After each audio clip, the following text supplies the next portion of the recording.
Grisham.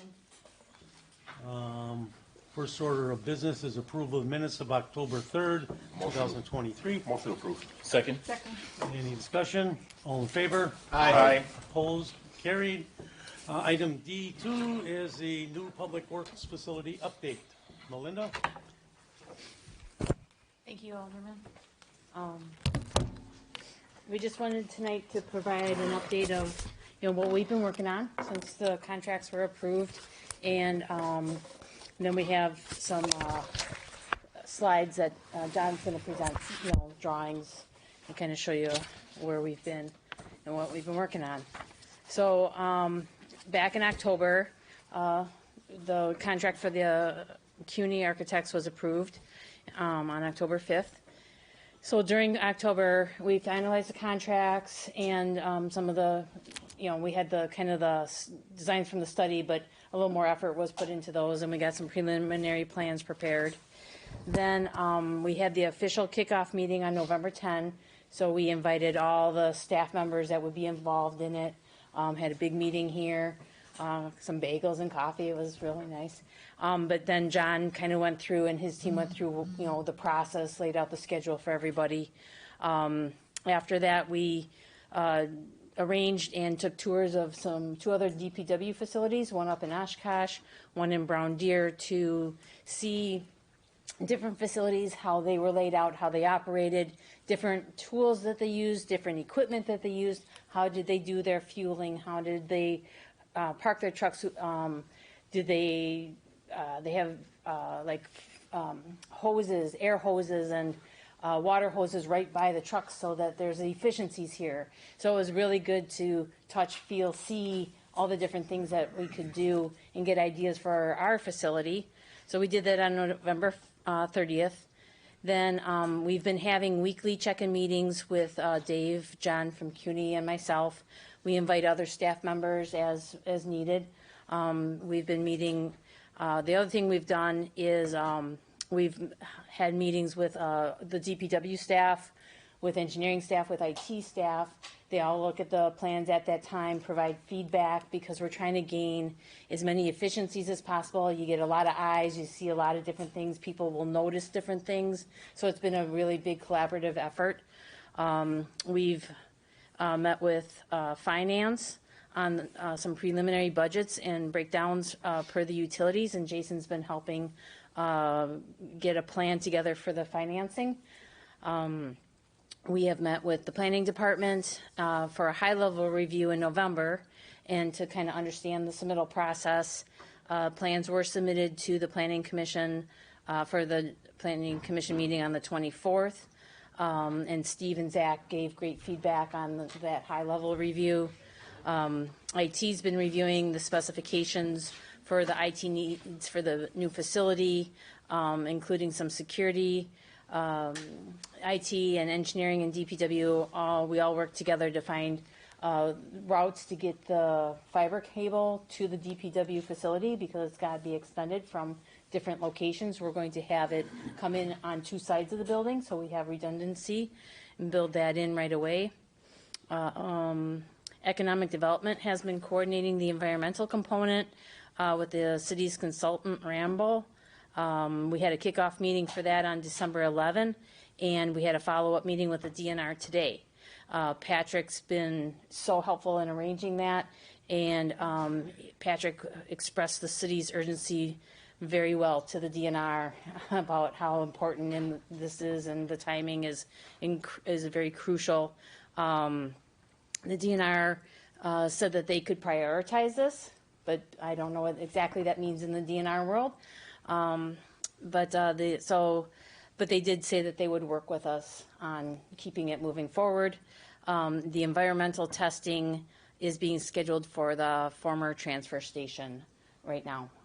We have some old information, we need to update it, so that's being worked on.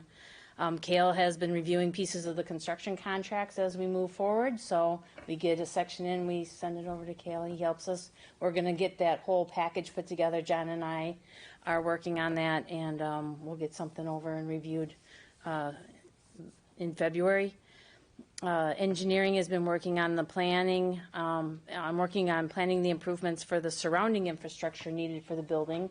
There may be sewer upgrades that need to happen. We think the water is okay. We think the sanitary sewer is okay. Storm sewer may or may not need to be upgraded. We're still working on some of the final calculations for that. We know the streets are going to get damaged by all the trucking that is going to happen here, so we've been working on the timing of those, and should we replace infrastructure at the same time when we redo the streets just because of age? So we've been doing those kind of ancillary type of plans. We also look at trucking routes and other things. We did a traffic study at 53rd and Burnham. We just got that data today. So we can look at traffic signals, turning radiuses, those kinds of things to make sure access is good to the facility. And then we had a meeting with communications, Dave and Rebecca, in December to begin the construction of the web page that's going to house the project details and updates.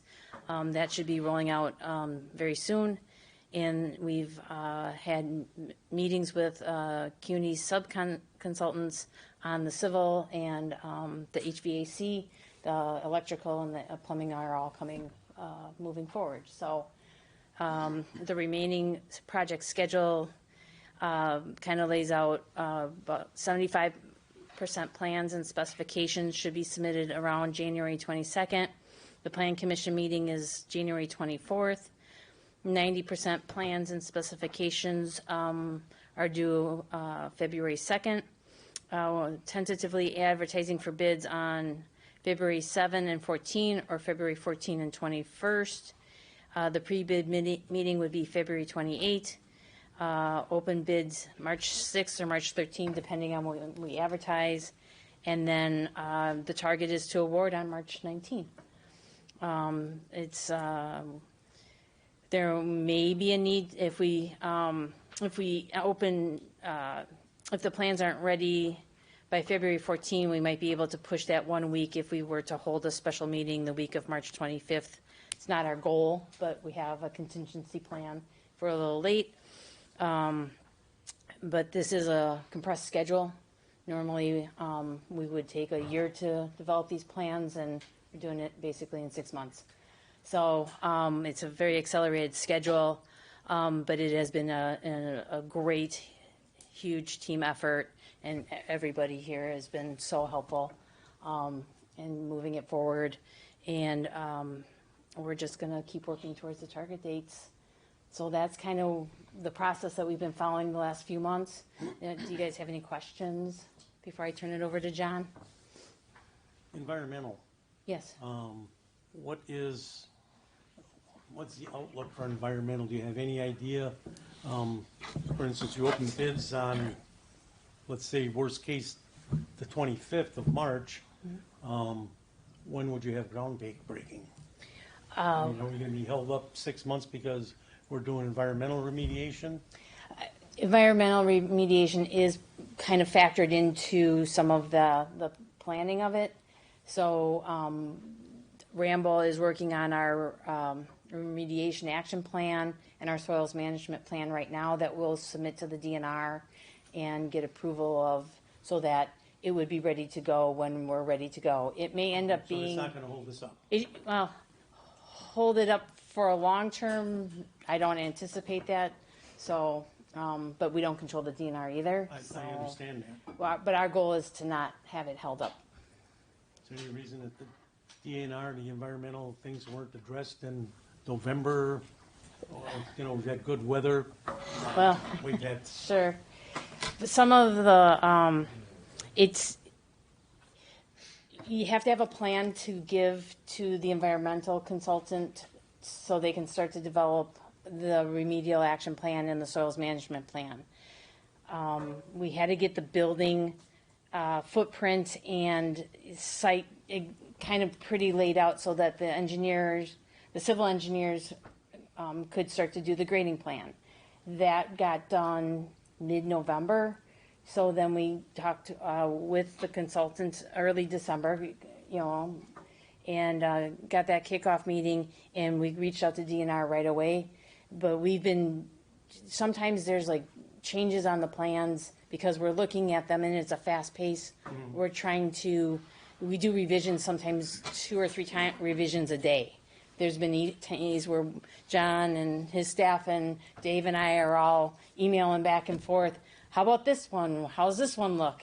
Because we're just compressed in the time schedule. So we feel like we tried to do it as fast as we could in the appropriate moment, where if we didn't have all that information, we had Donna reach out to DNR, we wouldn't have enough information to have the conversations that we had today and seem like we're really prepared for them to move forward. The reason I ask these questions Sure. is council is going to be changing.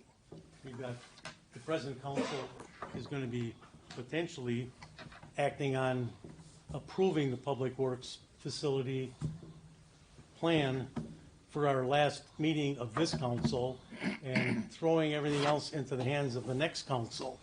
And I, for one, don't like that. I mean, I feel very uncomfortable with making a decision and leaving it up to the next council to have to carry it through. I see we don't have much of a choice, but I'm just uncomfortable with doing that. I'd rather have either the present council or the next council do the whole thing, but I understand we gotta get moving on this. We've been dragging our feet for how many years now? 3, 4, 5? A long time. A long time, too long. And so I'm very adamant that we maintain the schedules, we don't fall back on the schedules. I'd much rather see us opening bids on March 6th and awarding it rather than the 25th. Yeah, it just would feel more comfortable to me. And so I would hope that we strive for that. Absolutely. That is our goal, is to have it before you on the March 19 council agenda for award. So. Any other council members have questions, comments? I assume architecturally, everything has been on schedule with Yep. what their proposal was? Good. Yes. So, and I'll let John come up. I'm just going to show you one thing here. We're using a tool called Planner, and we have created this tool that everybody, key staff, have access to, so that we can track our project here, and we can look at it as a chart, so we can see how many tasks we have, how many we're working on, how many are in progress, how many are completed. Some of this information is what we're going to use on the website for the public facing, so that we can see the different priorities. Timeline there? Yep, we have our chart. different buckets here, and, we have our members, so we can definitely see and track how we're doing on this project and keep it moving forward and provide that component to the public. Great, thank you. So, and with that, what I'm gonna do is, turn it over to John to go over the. So what you're going to see tonight is the progress. Melinda did a great job laying out how we got there, or how we've gotten to this point here. Everybody's working hard. It's been a great team effort. I can report that there's the fire department we still need to meet some final meetings on, and other departments, but primarily everything in with the building has been kind of okayed and kind of given a thumbs up from everybody as of last week. So we're continuing to push. Site plan wise hasn't changed. The main building in red is the 150,000 square foot footprint. That is over the 2 major levels, I'll call it. And within the 2 major levels, there's a mezzanine on the northern side over the shops and a small mezzanine over the vehicle fleet repair area. Fuel Island is still on the southwest corner. We did change it up a little bit to where we have access directly off of Rogers, so there's no question. Fire engine, ladder truck, we can go pull directly off of Rogers, head north, kind of helping some turning radiuses there. Storage building number 2, same spot it was always. We had kind of an odd-shaped building prior, a little leg off to the southwest. We've kind of eliminated that for efficiency-wise for equipment in there, and just efficiency-wise for construction. The storage building off to the southeast, We did move the storage bins on the west side of that, kind of getting them out of eye shot and kind of cleaning up that area off the fuel island. And it's just going to work circulation-wise best for staff and in any future development that might happen to the south. Upper left is still the vehicle employee and public parking, which would be the area for the primary area for underground storage quantity and quality. We're also going to have some between the two buildings. And as Melinda mentioned, we're still working out stormwater. The existing site around it is very at capacity already, so we're trying to figure out the best pros and cons of how to deal with the stormwater. Sanitary and water is pretty much a go and all set. So we've had a good conversation today on civil with engineering staff and Melinda's team that I think we got slowly getting some direction. We're going to get some feedback on some updated plans by tomorrow, so then they can kind of look at it and give some additional feedback there. Exactly. Building footprint, the left side is still primarily your office and shops. The upper are office and locker room and training room. The upper right is primarily all the shops, and then a large vehicle parking all down the center. So the entire first floor is all the heavier vehicles. I'll say everything below like 20,000 pound vehicle and down, plus or would be on this level. And then the upper level, which has access for two different ramps, one from the inside and one from the bottom left, would get you up to the upper level. And then the fleet repair on the bottom side of the page. And then the different infrastructure pieces, manual wash and auto wash on the far right. Upper level, still playing around with parking configuration, whether they're 90, 45, but there again, design-wise, it's not slowing us down on that. It's essentially paint striping. We're trying to go back and forth the most efficient way of doing that. You can see there's some garage doors off the upper right. That's the mezzanine level, I'm calling it. So the shops, there's additional, that's the upper level, which the shops have additional space up on that level. In between those two levels is another mezzanine level. So it just doesn't get picked up on the plan. But so there's really 3 levels of shop areas. And then engineering the upper left, center core is kind of public space, activity space, and then the bottom is IT. And in working with IT, we have 3 different points within the building for infrastructure for IT, 1 main hub, but then, as Melinda said, 2 different access points from fiber coming into the building for redundancy. Yeah, Mr. Chair. So yeah, you mentioned IT. Are we moving the entire IT department to the new facility? And we're moving the whole engineering department from City Hall to the new facility? Any other departments? City attorney? No, I'm not That's funny. Depends on the office space. Yeah. Are there any? Although I'm kind of serious, are there any other departments other than IT and engineering that are moving out of City Hall? Okay, thank you. Not right now. Not right now. Yeah. So we're not gonna have any IT here at all at City Hall? Not even a little sub-department? Mr. Chair? Yeah, no, all the staff, all the IT staff will move to the new facility. We still will have a closet in the basement that holds together some of our other infrastructure, but part of the design for this new building was this will become our new primary data center over time. Will be. And that data center set up for complete More secure. backup and mechanical and humidity control. So it's designed specifically for a primary data center. Okay, thank you. The exterior renderings, 2-dimensional, are pretty boring. We'll get to the 3-dimensional. This is the kind of the palette board that was turned into for review, Plan commission. plan commission. Right.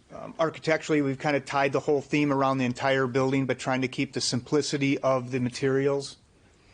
Upper left is your Burnham and 53rd Street corner. And that's kind of the south view, so if I was kind of down by the fuel island.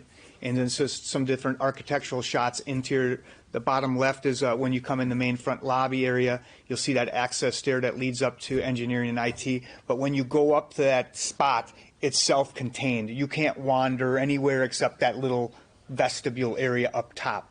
But we wanted to make it inviting so people didn't have to find a stairwell. So we kind of have the stair open, but when you get to the upper level, you're essentially in an enclosed little area.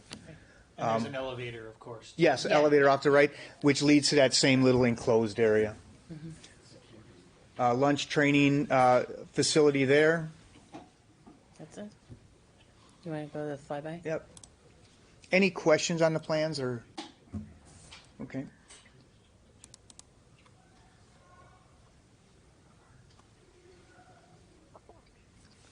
We're on Rogers looking north. We'll play it again. You plan on having a kitchen facility? Yeah, there's break room in here and then a vending area on the first floor and break room on the second floor. Now we're coming from the east, so we kind of have a little gateway thing from coming from West Milwaukee into West Allis. These are the different elevations of the shops, just kind of breaking up the mass with just some different windows.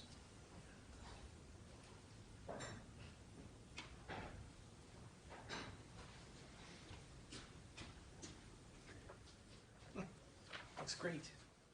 And we can play it again just because we didn't have it big.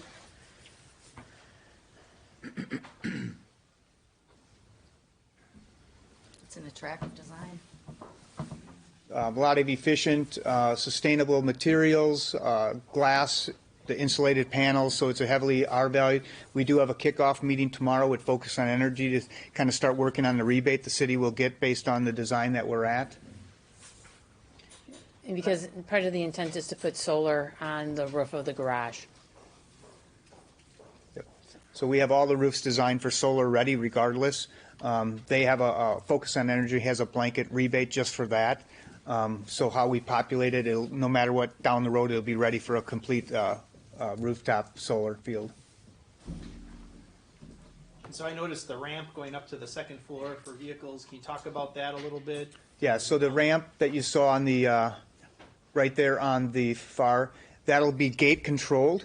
So the front parking lot, if you remember when we did the earlier presentation, there's additional spaces for additional employee parking up there, or after day's event, that it would be all card access. So the same card that the employee would use to get into the building or you'd give to her could get you up to that ramp. So it's not a free flowing to get up there. That does wrap around and then obviously hooks into the building, but that would be the controlled piece. The other ramp is 100% within the building. So that one would be primarily only used by city vehicles that are allowed to get in the building. Will all equipment be housed inside the buildings? Equipment, yeah, so whether it's in the main primary building or the two outbuildings, depending on what the piece of equipment is, it's been analyzed to stay here. Yep.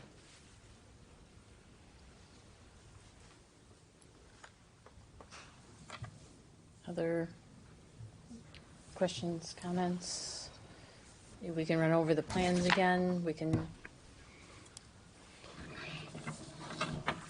Looks great. Do most people have any questions or comments? I think it looks good. Yeah, looks really nice. Thank you. John's team has done just a phenomenal job. We throw all kinds of things at them, and they are very responsive. They listen really well, and they do a really good job trying to get us back something that we've asked for. So, And that goes for the city staff too. It's been a great team effort, so it makes everything go a lot smoother. Yeah, and if I may say it a little bit more too, yeah, I love the glass look, the change of it's not just a shed looking and not a pole barn. An effort was really made to make this look attractive, and I appreciate that. We did get your branding piece that was put together for the city and kind of incorporate that on the exterior, and then also brought some of those colors. Eventually will be on the interior palette of the building too. So we've kind of looked at all the different things that you had going on in the city. Dave Lee and I met yesterday to go over some of the initial finishes. Concrete, polished concrete floors, what the walls are going to look like, what the bricks are going to be made out of, the different color schemes. How do we add the pops of color in all the different spaces? So a lot of moving pieces, and we're trying to keep it all together. Great, thank you. adjourned. Any discussion? All in favor? Aye. Opposed? We are adjourned.